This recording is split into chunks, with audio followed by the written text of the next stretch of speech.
రాష్ట్రంలో శాంతి భద్రత కరువైపోయినాయంట. ఆడపోయి జంతర్ మంతర్లో పోయి కూర్చొని దీక్ష చేసినాడు పెద్ద ఆయన మావిదన్ గారు.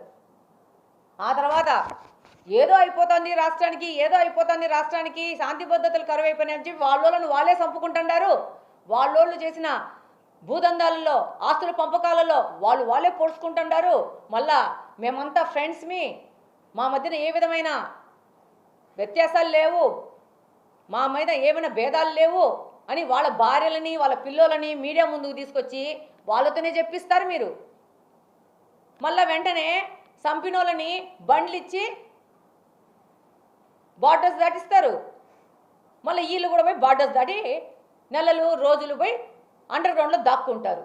మళ్ళీ ఇక్కడ వాళ్ళ ఫ్యామిలీ మెంబర్స్ వాళ్ళు చేస్తున్న దందాలలో బ్యాలెన్స్ మిగిలిన వాటిని వీళ్ళు అరేంజ్ చేస్తున్నప్పుడు వీళ్ళు చిక్కిపోతారనమాట. భార్యలు పిల్లలు అందరూ ప్రభుత్వ ఆస్తులు రిజిస్ట్రేషన్ చేసుకోవడము, ప్రభుత్వ భూములను తనఖా పెట్టడం, బ్యాంకులలో ఇట్లా దాంట్లో భార్యలు పిల్లలు దొరికిపోతారు.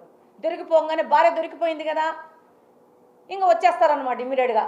దాంకున్నాడు ఎక్కడో అండర్ గ్రౌండ్లో, మరి గోవాలో దాంకున్నాడో లేకపోతే ఏ బాంబేలో దాంకున్నారో ఏ పబ్బులలో దాంకున్నారో మాకైతే తెలియదు, కానీ వెంటనే వచ్చేసి పోలీసులకు సరెండర్ అయిపోతారు.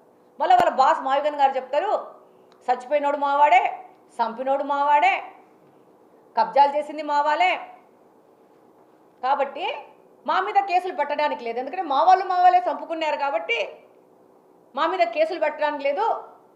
మీరు ఒక హత్య జరిగితే మా వాళ్ళు చంపుకుంటే మా మీద దాడులు చేస్తూ మా మీద నేరారోపణలు చేస్తున్నారా? సచ్చింది మావాడే, చంపింది మావాడే, కబ్జా చేసింది మావాడే, బినామీ మావాడే. మావాడి భార్యనే వచ్చేసి అసలు వాళ్ళకి సంబంధం లేదని చెప్తా ఉంది.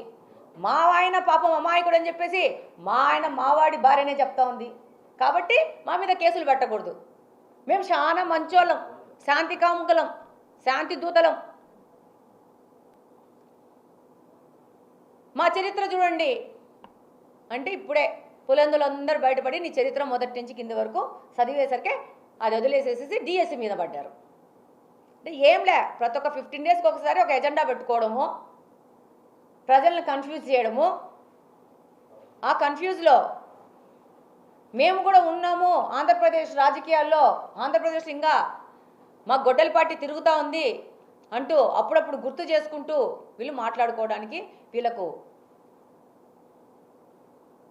క్రైసిస్లో ఉన్నారు. వీళ్ళు